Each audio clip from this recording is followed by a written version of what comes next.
JBPM Extended, di mana JBPM merupakan sebuah konten yang berkepanjangan Jemaat Bertanya, Pendeta Menjawab. Tentunya bersama dengan saya, Almas Putranto kali ini. Dan tentunya karena Jemaat Bertanya Pendeta, ini Jemaat Bertanya Pendeta Menjawabnya, JBPM, adalah khusus edisi Natal. Meskipun ketika video ini diambil, ini sudah melewati tanggal 25, tapi semoga ini bukan hanya menjadi sebuah bentuk perayaan Natal, tapi menjadi bentuk refleksi untuk kita semua juga. Dan tentunya karena Jemaat Bertanya Pendeta Menjawab, saya tidak sendirian. Saya sudah bersama dengan Pendeta Ripka Evelina Pratiwi, yang merupakan seorang pendeta juga di GKJ Bekasi Timur, yang sekarang juga beliau melanjutkan pendidikannya di S2 dengan, meskipun mengambil lebih fokus ke arah konseling ya Mbak ya? Iya. Itu. Dan ini dia teman-teman, selamat datang di JBPM Extended versi Natal.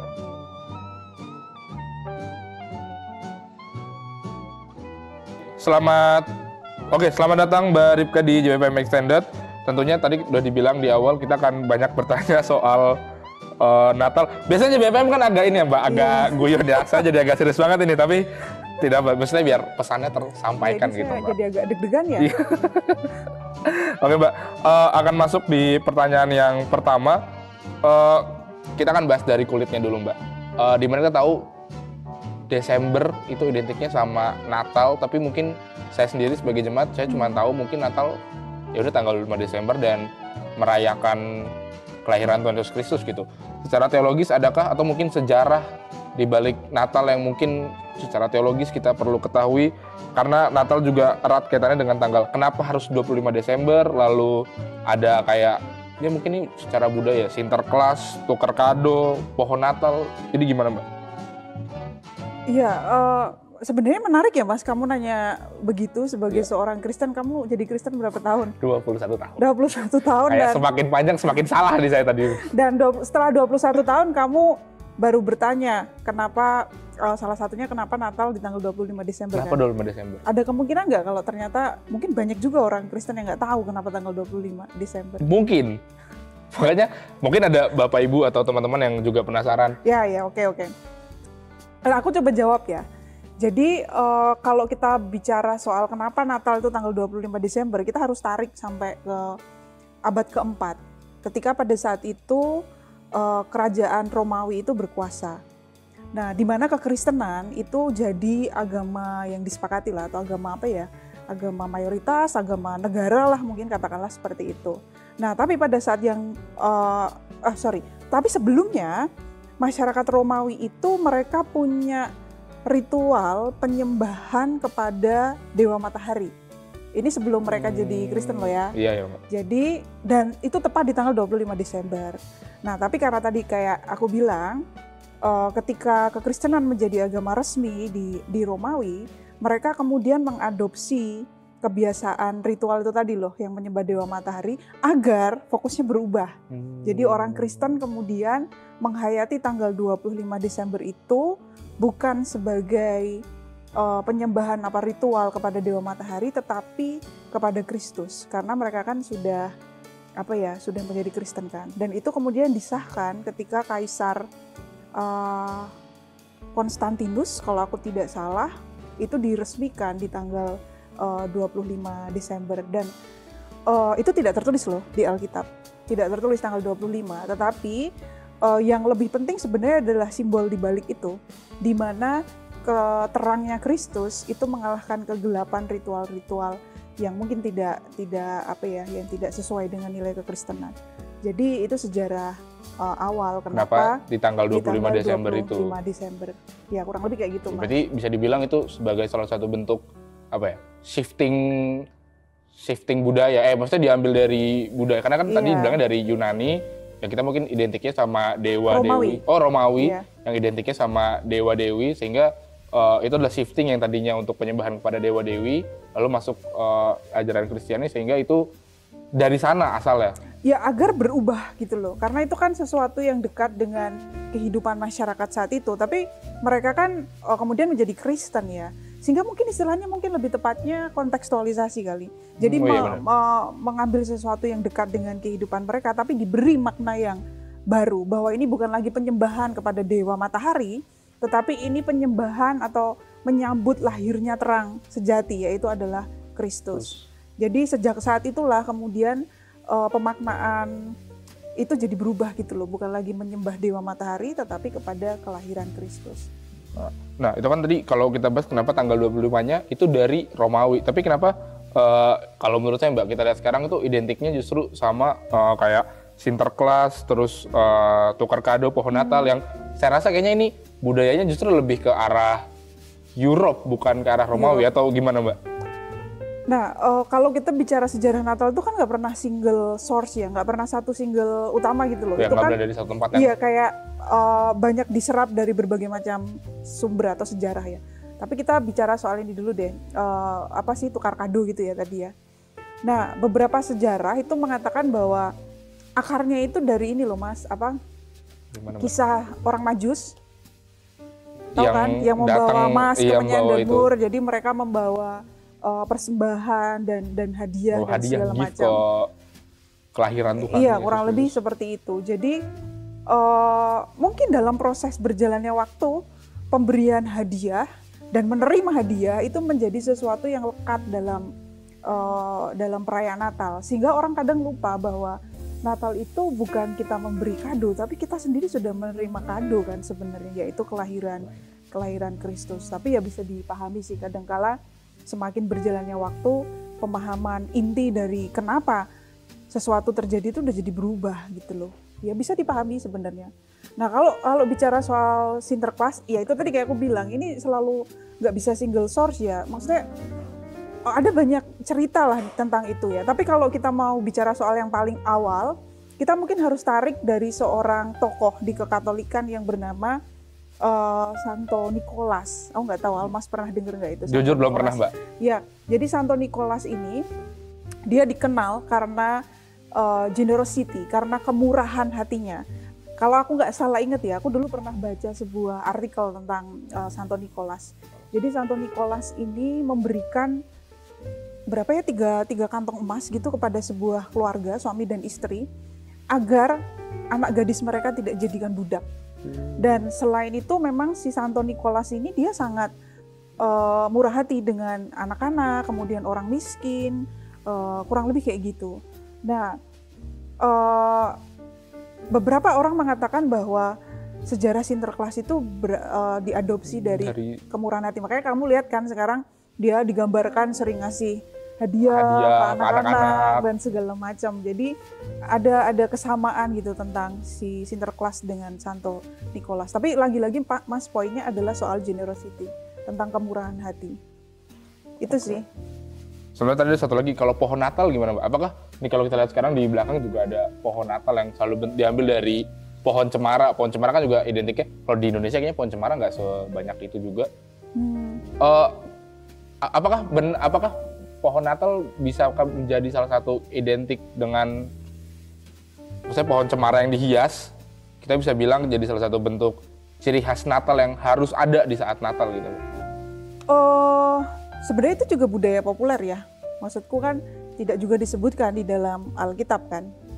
Kayak itu juga berasal dari tradisi tertentu sebenarnya, budaya tertentu yang kemudian seiring berjalannya waktu diadopsi, semakin kesini semakin banyak orang yang seolah-olah udah nggak bisa lepas kalau Natal ya ada pohon Natal. Padahal sebenarnya kalau bicara soal cocok nggak cocok, ya kalau di Indonesia mungkin orang cocok ya. Iya. Maksudku pohon cemara, pohon yang sejenisnya kan cuma bisa kita temui di puncak kali kan. Iya, tapi kalau buat daerah-daerah urban kayak begini kita hampir nggak bisa menemukan. Tapi ya itu lagi-lagi soal budaya populer yang diyakini dan dipegang dan dijalani sampai dengan hari ini. Nah tapi ada satu yang menarik.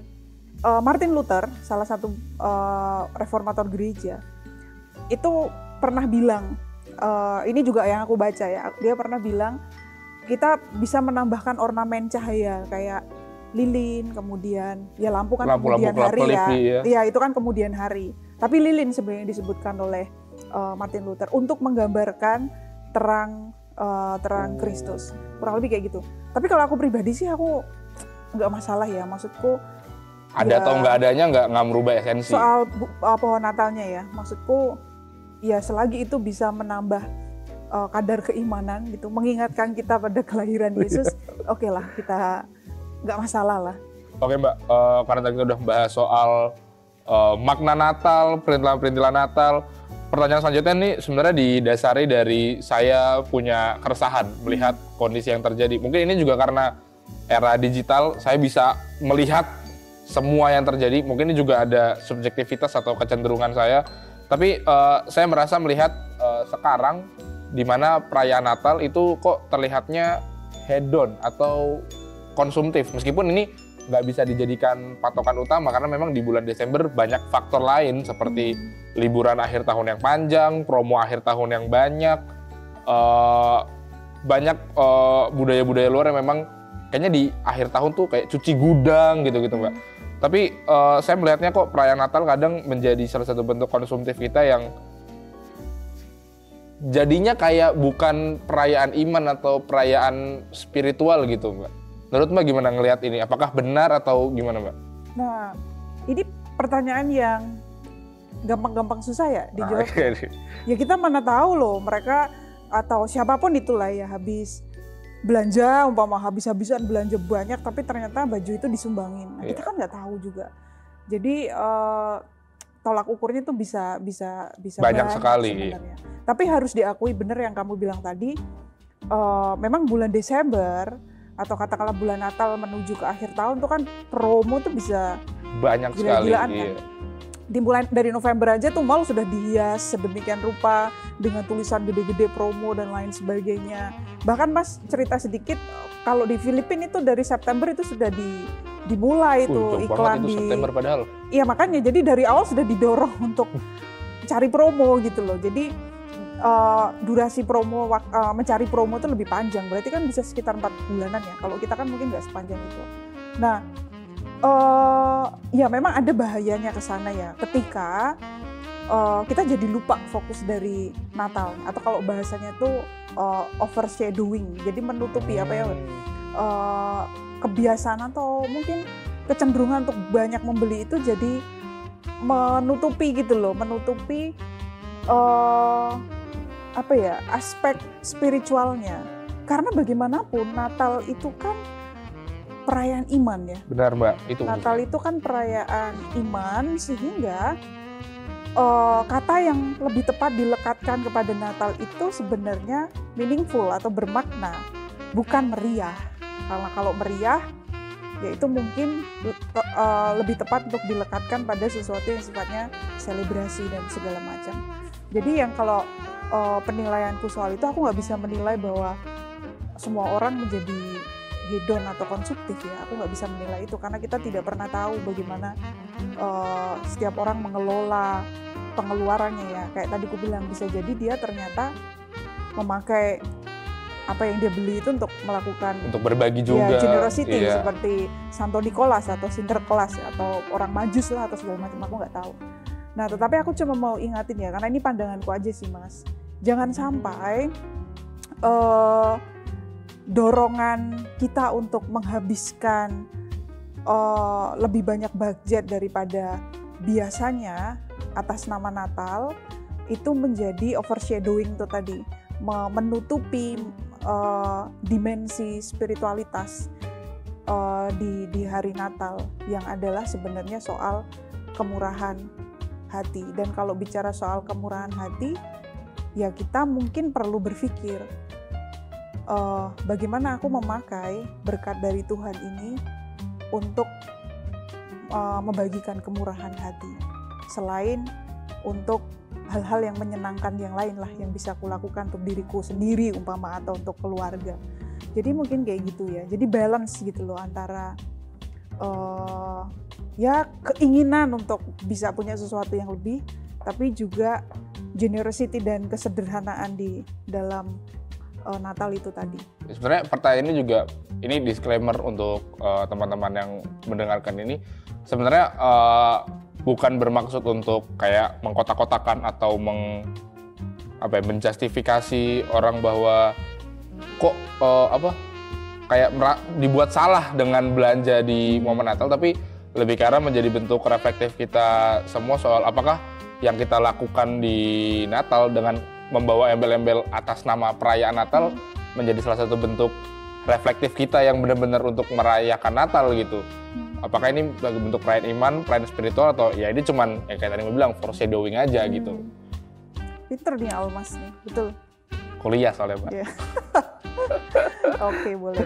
Mbak, karena tadi ada kaitannya dengan konsumtif dan hedonisme, maka kita akan selalu punya kaitannya dengan orang-orang yang beruntung yang bisa melakukan, nggak berangkat sih, orang-orang yang bisa nge-spend apa yang dia punya di momen Natal.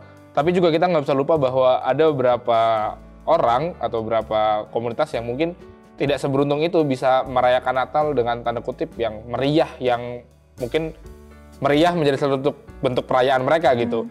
Maka bagaimana kita sebagai jemaat atau sebagai gereja bisa memberikan makna Natal kepada mereka yang kurang beruntung dan mungkin kaum marginal kita dulu pernah fokus ke kaum marginal kalau nggak salah di gereja ya. Iya.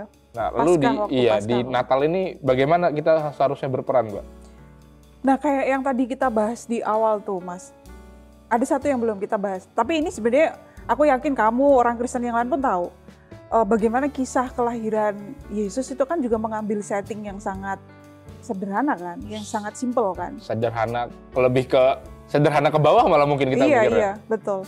Kayak kamu juga pasti tahu kalau para gembala itu kan kaum marginal sebenarnya dalam komunitas Yahudi kan. Dan setting tempat atau kesulitan tempat bahkan mencari saat itu menjadi background cerita yang mengiringi kelahiran Yesus. Jadi sebenarnya ketika Natal itu pun yang sudah diangkat itu ya sebenarnya adalah kesederhanaan gitu loh. Ini orang sudah sama-sama tahu lah orang-orang yang merayakan Natal ya. Dan hadir buat para gembala juga yang waktu itu memang digambarkannya kaum marginal.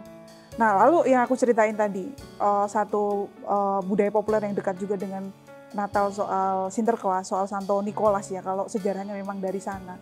Yang dia kan tadi aku ceritain dia hadir buat orang-orang susah kan, kayak dia ngasih emas agar anak gadis tidak dijadikan budak, tidak dijual, atau dia banyak dekat dengan anak-anak, orang miskin dan segala macam. Jadi sebenarnya Natal itu kalau berangkat dari historis, itu memang soal apa ya, kalau bahasa teologisnya itu mungkin kayak preferential option for the poor. Jadi keberpihakan kepada orang yang miskin, orang yang terpinggirkan. Bukan berarti aku ngelarang ada perayaan yang meriah, yang ya, wow. Aku nggak melarang gitu, tapi jangan melupakan esensinya bahwa Natal itu sendiri juga perlu ngasih ruang buat orang-orang yang mungkin terpinggirkan.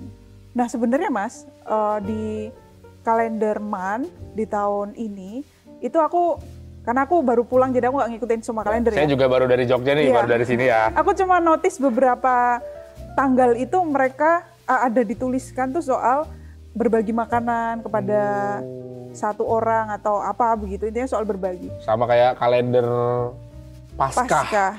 Iya, Paskah juga ada. Bahkan lebih besar lagi kalau Paskah waktu itu kita ini membantu gereja yang kamu juga ikut membantu ada gereja yang Sekeng ya. Iya. Purworejo ya kalau nggak salah. Purworejo.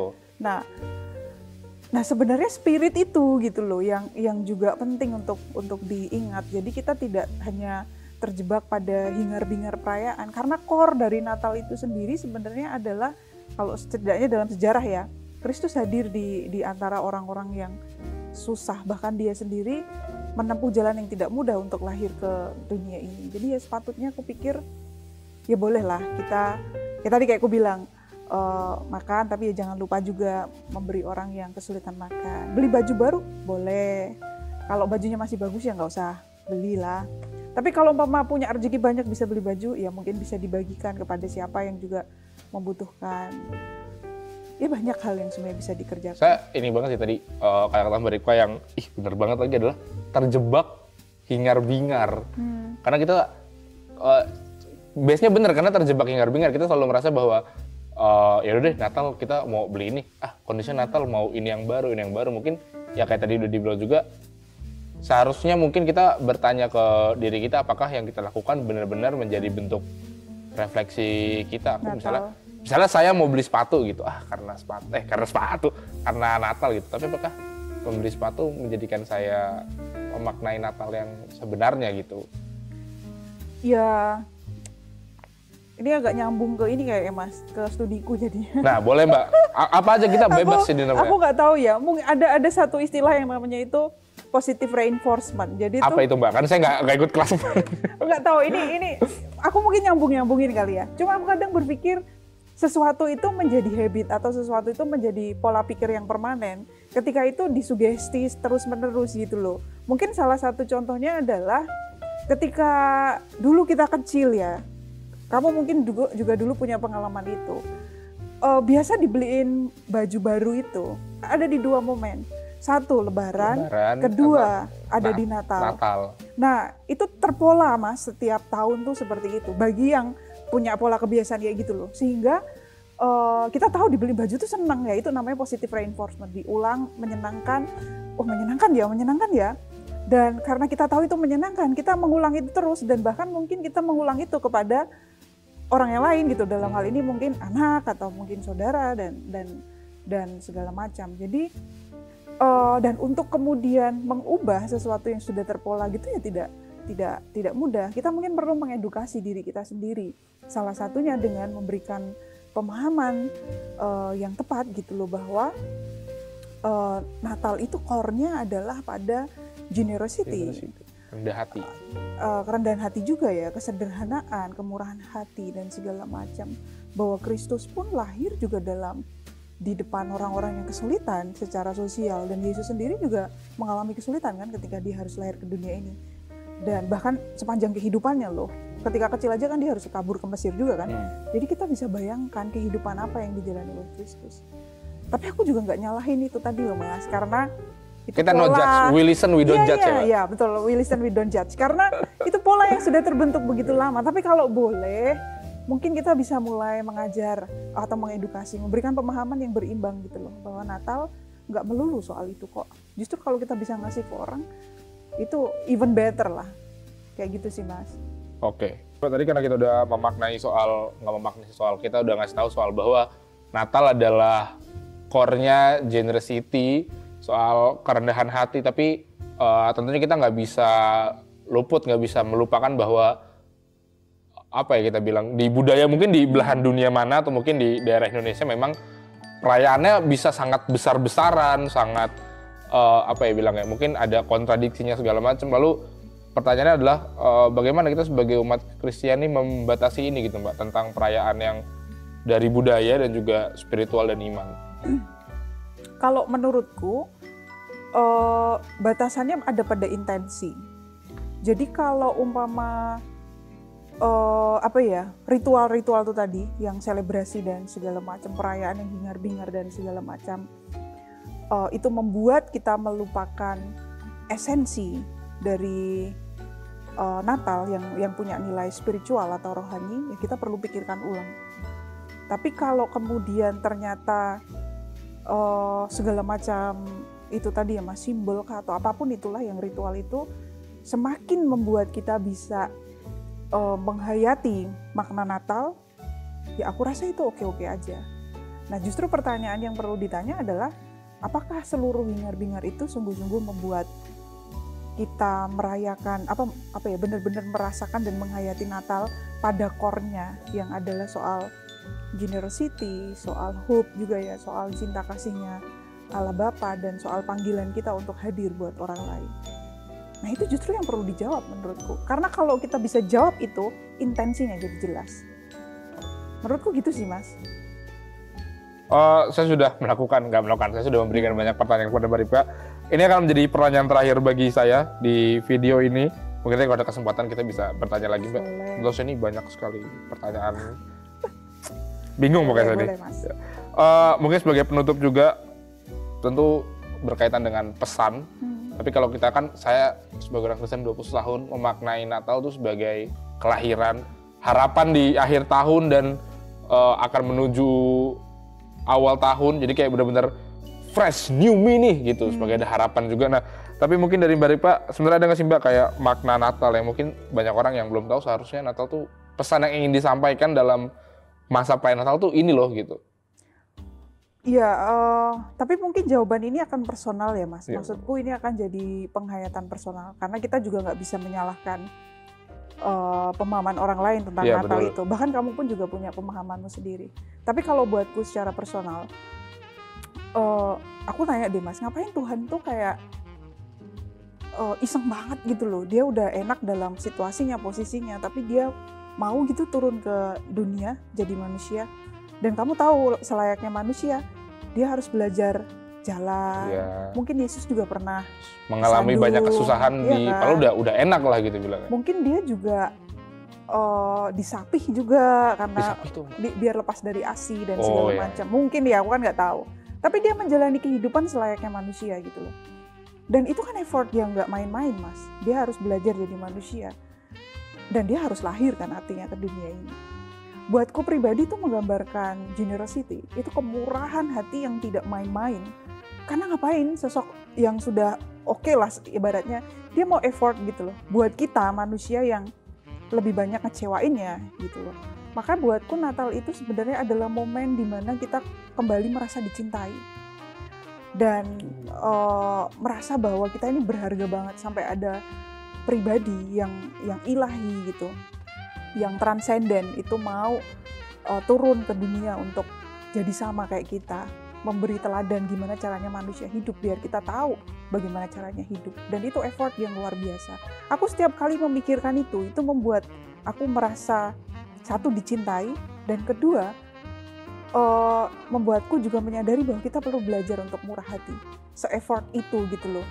Dan kadang menunjukkan kemurahan hati itu memang membutuhkan usaha. Jadi Natal itu adalah momen untuk kembali merasakan kasih Tuhan, tapi juga mengingatkan kita untuk menjadi murah hati. Dan bukan melulu soal hingar-bingar dan pesta dan segala macam. Kalau menurutku itu Mas. Mendengar pernyataan dari Mbak Rikwa, saya akhirnya kembali mengingat soal bahwa mungkin akhirnya ada cocok loginya. Kenapa akhirnya Natal dibuat di akhir tahun, di bulan Desember 25 menjelang awal tahun, mungkin adalah kita sebagai manusia udah habis berperang selama 1 tahun ini, ditekan oleh banyak tekanan, diberikan oleh banyak permasalahan.